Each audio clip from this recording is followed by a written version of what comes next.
Cuando comenzó Dios a crear los cielos y la tierra estaba desordenada y vacía, y las tinieblas estaban sobre la faz del abismo, y el Espíritu de Dios se movía sobre la faz de las aguas.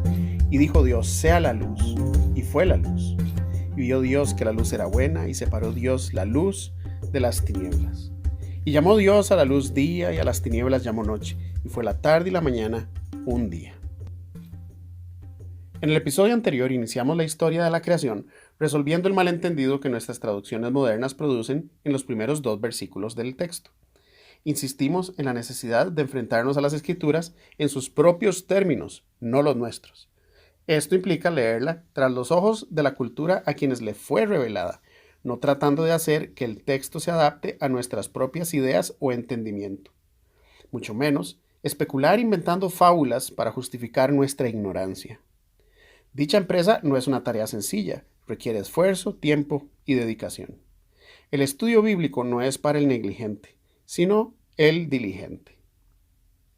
Vimos cómo los versículos del 3 al 5 nos describen el primer acto creador, la luz, como sinónimo de orden y vida, siendo separada de las tinieblas, el desorden y la muerte. Estos pasajes nos establecen el principio que gobierna la lucha espiritual, utilizando el lenguaje del día y la noche como símbolos de dicha realidad. Así, el estar despierto o despertar implicaría el bien y la vida, así como dormir implicaría el mal y la muerte. Porque todos ustedes son hijos de luz e hijos del día, no somos de la noche ni de las tinieblas. Por tanto, no durmamos como los demás, sino velemos y seamos sobrios. Pues los que duermen de noche duermen, y los que se embriagan de noche se embriagan. Pero nosotros que somos del día, seamos sobrios. En episodios anteriores vimos también cómo las civilizaciones de la antigüedad concebían a sus dioses trayendo orden al cosmos, dividiendo las oscuras aguas del caos. En otras palabras, enfrentando al Leviatán, serpiente de las profundidades del abismo, para dar lugar a la creación. Idea no ajena para los autores bíblicos que sin miramientos nos escriben: dividiste el mar con tu poder, quebrantaste cabezas de monstruos en las aguas, magullaste las cabezas del Leviatán y lo diste por comida a los moradores del desierto. Abriste la fuente y el río, secaste ríos impetuosos. Tuyo es el día, tuya también es la noche. Este lenguaje sería de total y completo entendimiento en el mundo antiguo. Este versículo nos resume gran parte de su cosmogonía al retratar a Dios sometiendo la terrible bestia del caos. Finalmente, declarando la soberanía de Dios sobre la luz y las tinieblas al declarar: tuyo es el día, tuya también es la noche. Todo esto haciendo eco a los primeros versículos del Génesis. Esto debió generar el tipo de atención que Dios buscaría en sus lectores inmediatos, quienes al escuchar la narrativa inmediatamente la relacionarían con las historias familiares de Baal y Marduk. Ahora se ven enfrentados a la revelación de Jehová, a quien no en vano se le describe como el Altísimo, Dios de dioses y el Todopoderoso, títulos que sin duda alguna generarían la polémica con los dioses paganos. Continuamos ahora con el relato de la creación, donde encontramos todos estos elementos presentes. Luego dijo Dios: haya expansión en medio de las aguas y separe las aguas de las aguas. E hizo Dios la expansión y separó las aguas que estaban debajo de la expansión de las aguas que estaban sobre la expansión. Y fue así. Y llamó Dios a la expansión cielos, y fue la tarde y la mañana el día segundo. Habiendo separado la luz de las tinieblas, o en otras palabras, hecho la distinción entre el bien y el mal, en este segundo día Dios vence al caos dividiendo sus tormentosas aguas, lo que da lugar al orden de la creación. Recordemos el entendimiento de dicho orden cósmico que vimos en nuestro segundo episodio y la división de los distintos reinos que se describen como una jerarquía ontológica de nuestra realidad y era prácticamente reconocida durante toda la antigüedad. Idea que utilizaron los autores bíblicos como fondo o lienzo sobre el cual nos presentan sus historias. Y vemos el cielo o reino espiritual primero en el orden de la creación. La tierra, un reino físico o natural, todo lo que comprende nuestra realidad material, que será el segundo en ser creado. Y finalmente el inframundo, o reino de la muerte, el oscuro caos del abismo. Este no es creado. Recordemos que es la condición preexistente a la creación en el versículo 2. Dios las somete bajo control, reuniéndolas para limitarlas. Y leemos: dijo también Dios: júntense las aguas que están debajo de los cielos en un lugar, y descúbrase lo seco, y fue así. Y llamó Dios a lo seco tierra, y a la reunión de las aguas llamó mares, y vio Dios que era bueno. Aquí vemos las aguas siendo contenidas en un solo lugar, o en palabras de Job, se les ha puesto límite. A la tierra emergiendo como un gran monte que se descubre por encima de las aguas. Encontramos en todos estos versículos a Dios nombrando los dominios que componen la creación. Y llamó Dios a la expansión cielos, y llamó Dios a lo seco tierra, y la reunión de las aguas llamó mares. Esto es típico de la cultura antigua. Poner nombre es traerlo a orden. Por eso, en las Escrituras encontramos una marcada relevancia en nombrar las cosas, como cuando Dios pide al hombre nombrar los animales de la creación, que desde su perspectiva es traerlos a orden, domesticar o dominar. Jehová Dios formó pues de la tierra toda bestia del campo y toda ave de los cielos, y las trajo a Adán para que viese cómo las había de llamar. Y todo lo que Adán llamó a los animales vivientes, ese es su nombre. Y puso Adán nombre a toda bestia y ave de los cielos y a todo ganado del campo. Aquí se evidencia el orden en diferenciar animales o bestias salvajes y los domésticos. También, al cambiar el nombre de algo o alguien, es señal de un nuevo orden, una nueva función, y lo vemos en estos otros ejemplos. Y no se llamará más tu nombre Abraham, sino que será tu nombre Abraham, porque te he puesto por padre de muchedumbre de gentes. No se llamará más tu nombre Jacob, sino Israel será tu nombre, y llamó su nombre Israel. Y constituyó a los 12, a Simón, a quien le puso por nombre Pedro, a Jacobo, hijo de Zebedeo, y a Juan, el hermano de Jacobo. A ellos les puso por nombre Boanerges, es decir, hijos del trueno. Al leer las Escrituras, se encontrará con esta particular circunstancia de cambiar o asignar nombres, y con esto en mente, ahora podrá entender la razón que hay para esto. Un nuevo orden, una nueva función, sean lugares, pozos, reyes o individuos. Esto era común en el mundo antiguo. Pero continuemos con el tercer día de la creación. Después dijo Dios: produzca la tierra hierba verde, hierba que dé semilla, árbol de fruto que dé fruto según su género, que su semilla esté en él sobre la tierra, y fue así. Produjo pues la tierra hierba verde, hierba que da semilla según su naturaleza, y árbol que da fruto, cuya semilla está en él, según su género. Y vio Dios que era bueno. Fue la tarde y la mañana, el día tercero. Por supuesto que esto científicamente no tiene ningún sentido. No puede haber hierba, semilla, árboles ni frutos sin haber un sol.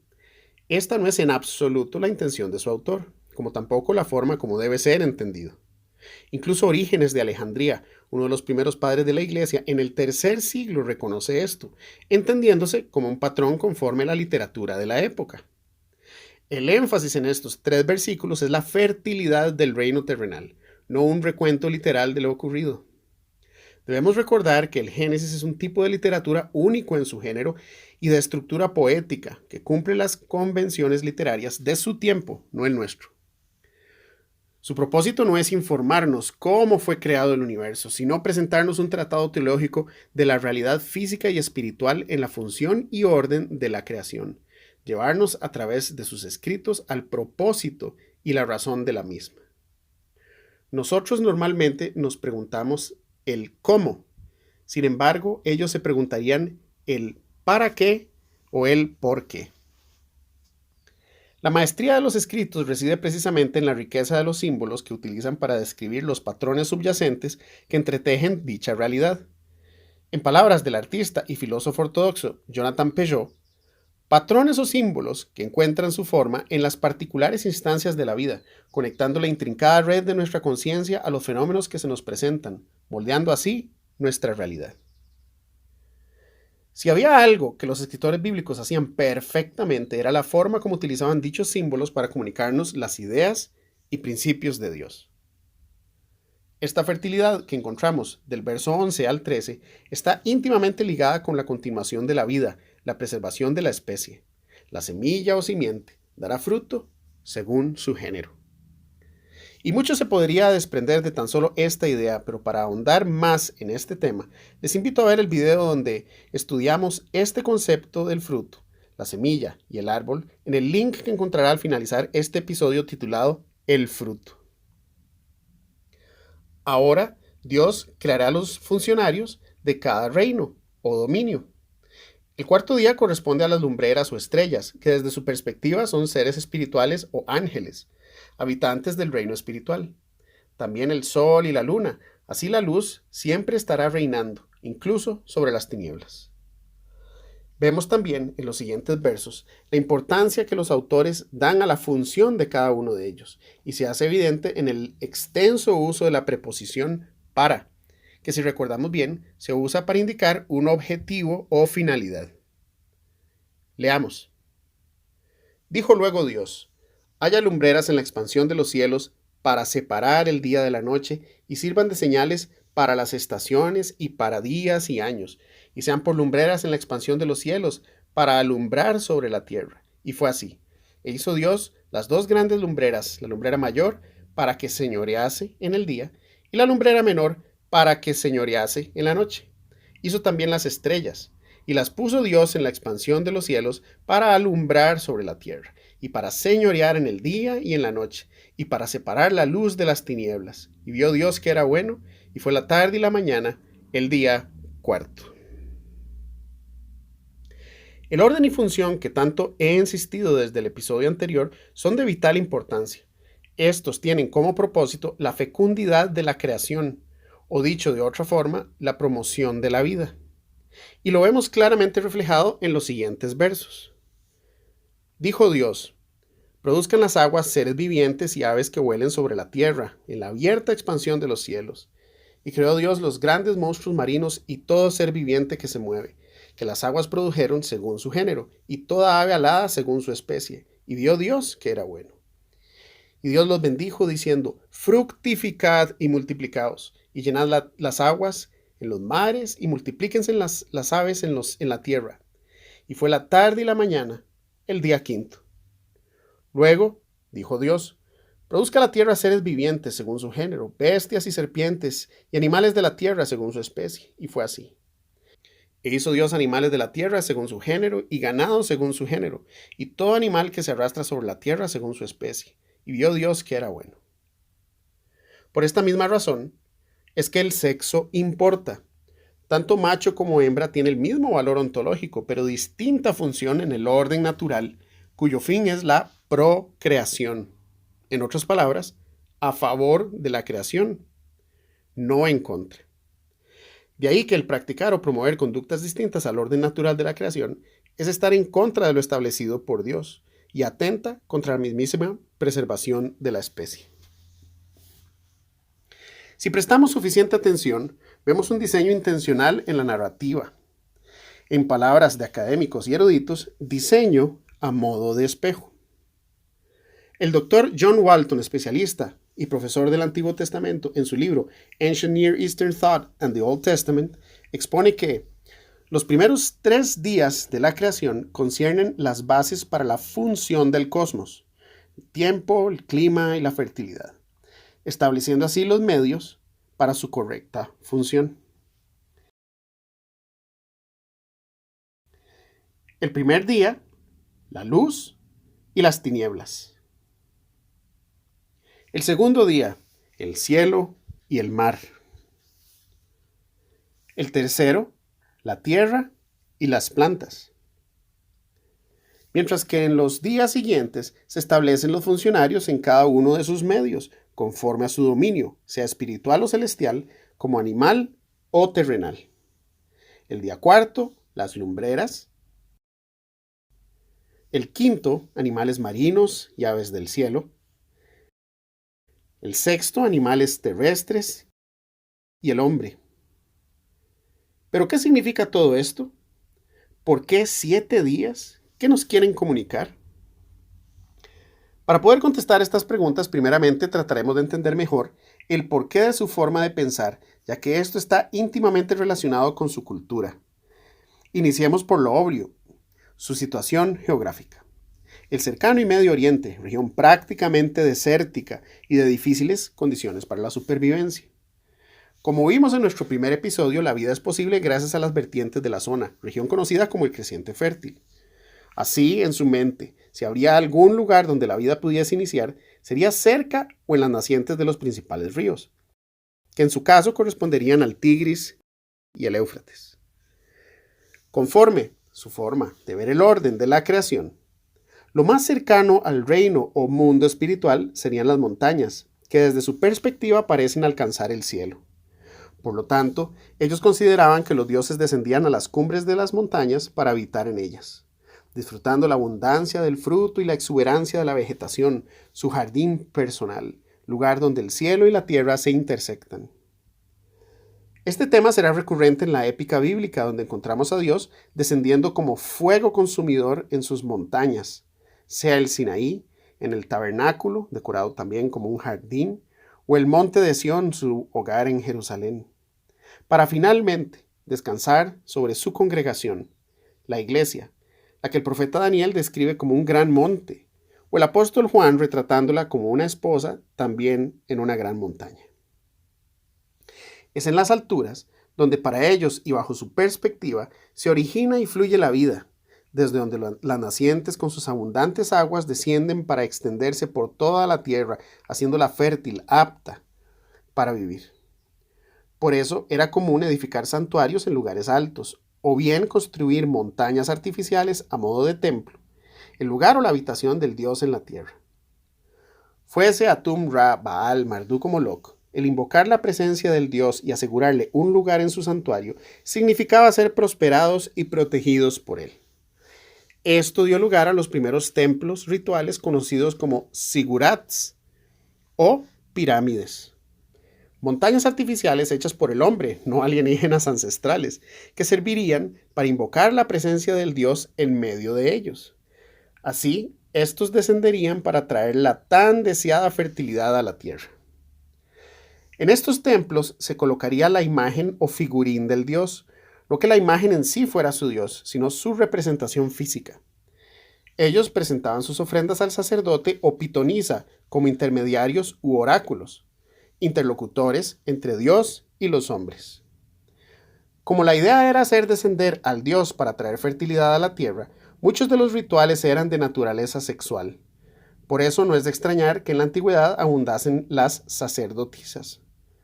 Para ellos, la fecundidad era sinónimo de buena fortuna, prosperidad y salud, una forma de perpetuar su nombre. Y es así como sacerdotes en dichos templos se convierten en el conducto por medio del cual se invocan estos tan preciados anhelos, idea prevalente durante siglos que incluso al día de hoy sirve para enriquecer a unos cuantos vividores que al considerarse mediadores o representantes de Dios sacan provecho de la ignorancia popular y en algunos casos, al igual que aquellos, terminan incluso asaltando sexualmente a algún feligrés. Si las alturas de las montañas eran sinónimo de vida y prosperidad, lugar de bienestar y habitación de Dios, por el contrario, las planicies o zonas desérticas eran vistas como malditas.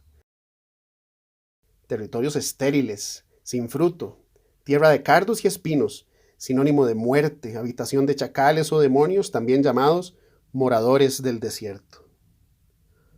Con esto en mente podemos ahora entender el uso que los autores dan a estos distintos elementos en sus historias. El cielo y las alturas como bendición en contraposición a las planicies, el desierto o las profundidades del mar como lejos de Dios. Las estrellas como seres espirituales y las aves del cielo como mensajeros de este reino. Los animales domésticos como ayuda del hombre en el trabajo de la tierra, útiles e indispensables para la vida. Las peligrosas bestias del desierto como mensajeros del mal y finalmente los animales de las profundidades del mar, habitantes del inframundo o el reino de la muerte. Al ser conscientes de su forma de ver y percibir el mundo, nos es más sencillo entender estos elementos en la Biblia. Recordemos que la intención del autor no es necesariamente descriptiva, sino teológica. Usted nunca volverá a leer las Sagradas Escrituras de la misma forma. Ahora podrá reconocer en cada relato, historia o aparentes descripciones el mensaje completo que el autor milenios atrás le quiere comunicar. Así, ascender o descender no son necesariamente descripciones de posicionamiento geográfico, sino espiritual. Animales limpios e inmundos no tienen un fin gastronómico, así como ser pescadores de hombres no es simplemente una astuta metáfora. Ellos entenderían el paralelo que Jesús les hace con respecto a sacar de las profundidades de las aguas o reino de la muerte a los hombres, de muerte a vida. Todo elemento en el lenguaje bíblico tiene una razón de ser y se hace evidente en su tratamiento teológico. Hasta este punto, la narrativa de la creación comparte la idiosincrasia prevalente en la zona, pero el propósito y fin de la misma es muy distinto a los mitos paganos. Y es aquí, en este punto, luego de repasar la cosmogonía de los antiguos, que daremos respuesta a las preguntas que anteriormente nos habíamos planteado. ¿Qué significa todo esto? ¿Por qué 7 días? ¿Qué nos quieren comunicar? Bien, para entender esto debemos tomar en cuenta la numerología. La numerología era un conjunto de creencias o tradiciones en la antigüedad que pretendía establecer una relación oculta entre los números, los seres vivos y las fuerzas físicas o espirituales. Los antiguos la utilizaban para predecir eventos futuros, desde buenas cosechas, inundaciones o sequías, hasta derrotas o victorias en el campo de batalla. La numerología no escapa a la tradición literaria, que se encuentra expresada en épicas de reyes, genealogías o edades de los personajes más eminentes como una herramienta más que ayuda a dar especial significado o énfasis a las historias. De ahí que las edades de muchos personajes bíblicos nos parezcan increíbles, ya que los autores nos quieren describir algún aspecto especial e importante utilizando la numerología como medio para hacerlo, no que las personas viviesen más tiempo antes que ahora. Recuerde, si algo es extraño, es importante. Ellos pensaban diferente a nosotros. Pero este tema lo tocaremos en próximos episodios. Con respecto a esto, y sin lugar a duda, el número 7 era un típico símbolo cultural de algo completo, terminado o perfecto, visto como la expresión del máximo orden, normalmente utilizado para retratar la singularidad de la obra de los dioses.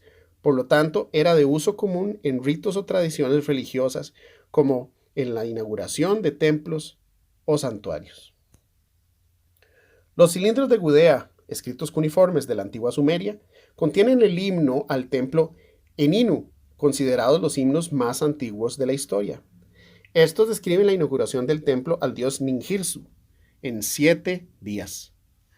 Otro ejemplo que precede por mucho las Sagradas Escrituras son las tabletas ugaríticas que describen a Baal completando su templo cósmico en también 7 días. Así las cosas, no es de extrañar que el orden de la estructura en la narrativa de la creación describa a Dios ordenando el cosmos como un santuario, su santuario, o en otras palabras, la creación vista como la construcción de su templo en 7 días. Esto se hace evidente también al considerar que los autores bíblicos nos informan que la construcción del tabernáculo en el desierto se completó en 7 etapas. La ordenación del sacerdote dura 7 días. El templo de Salomón fue construido en 7 años y dedicado a Jehová con un festival de 7 días en el 7º mes. Incluso el discurso de inauguración de Salomón consistió de 7 peticiones. Todo hace eco a la narrativa de la creación, donde encontramos a Dios poniendo su tabernáculo, su tienda o habitación en medio de nosotros. Emanuel. Cada día inicia con el poder del verbo, el logos, su palabra. Y dijo Dios. Y al orden y función que Él crea, lo llama como bueno. Y es aquí donde la épica hebrea hace una diametral diferencia con los mitos creacionistas paganos.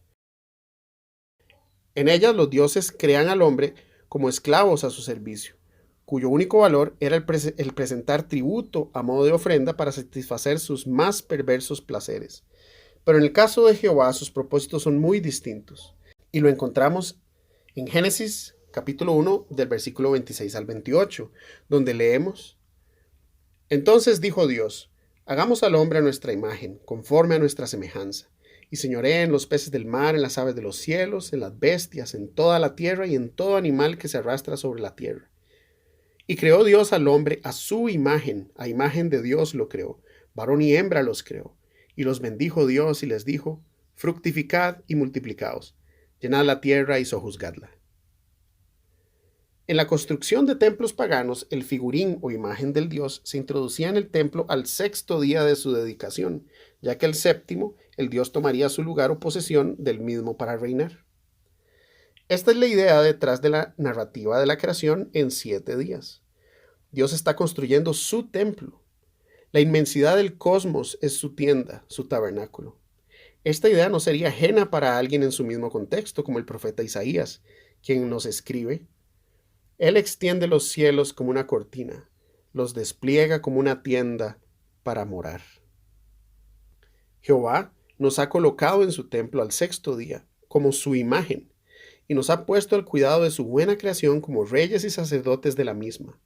Por eso, al séptimo día leemos: Y acabó Dios en el día séptimo la obra que hizo, y reposó el día séptimo de toda la obra que hizo.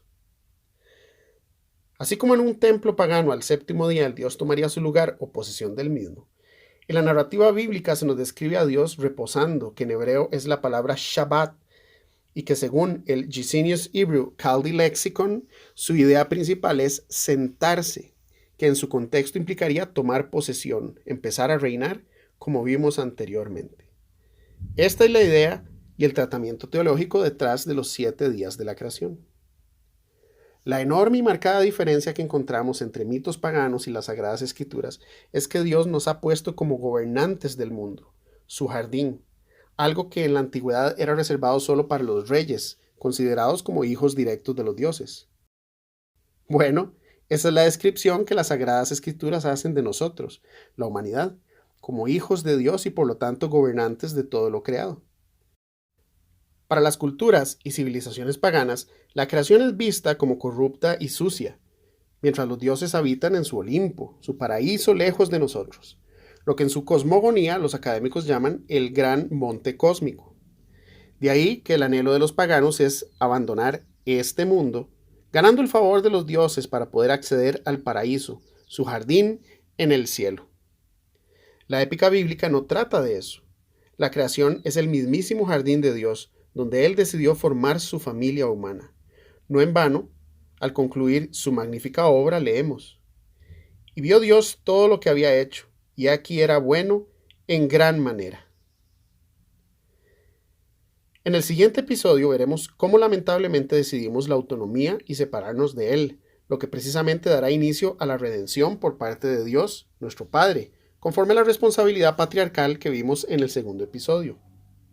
Redención no solo de sus hijos, sino también de su tierra, su hermosa creación, nuestra heredad. No en vano, el rey David escribe: Deja la ira y desecha el enojo, no te excites en manera alguna a hacer lo malo, porque los malignos serán destruidos. Pero los que esperan en Jehová, ellos heredarán la tierra. Pues de aquí a poco no existirá el malo. Observarás su lugar y no estará allí. Pero los mansos heredarán la tierra y se recrearán con abundancia de paz. O el mismo Jesús, en lo que se conoce como el discurso más extraordinario de la historia, donde Él mismo nos dice: Bienaventurados los mansos, porque ellos recibirán la tierra por heredad. La idea de un mundo malo, del que debemos escapar, es lamentablemente la herencia pagana que se ha infiltrado en el cristianismo y nos impide ver la magnitud de la redención, que desgraciadamente se ha reducido a hacer una oración de arrepentimiento a modo de encantamiento mágico para asegurar el tiquete al cielo. Esta idea simplista y torcida del Evangelio es muy distinta a la predicada por Jesucristo y sus apóstoles. La épica bíblica nos habla del rescate del hombre y la creación, por lo que la resurrección es la victoria final sobre el poder del caos, la entropía, la muerte. De ahí el paralelo que encontramos en el lenguaje utilizado en las primeras páginas del Génesis al describir el jardín de Dios con las últimas páginas del Apocalipsis. donde se describe la creación redimida como el tabernáculo de Dios con los hombres, en un monte grande y alto, desde donde fluye un río de agua viva y las hojas del árbol son para la sanidad de las naciones, donde no hay mar, ni habrá más noche, lo que significa que no habrá más muerte, llanto, clamor ni dolor. Tenga en mente lo estudiado en nuestros episodios y ponga atención al lenguaje utilizado. Así podrá entender el significado teológico, el mensaje que los autores bíblicos nos han heredado. Hasta nuestro próximo episodio. Que la paz de Dios, que sobrepasa todo entendimiento, guarde sus corazones y sus pensamientos en Cristo Jesús, Señor nuestro.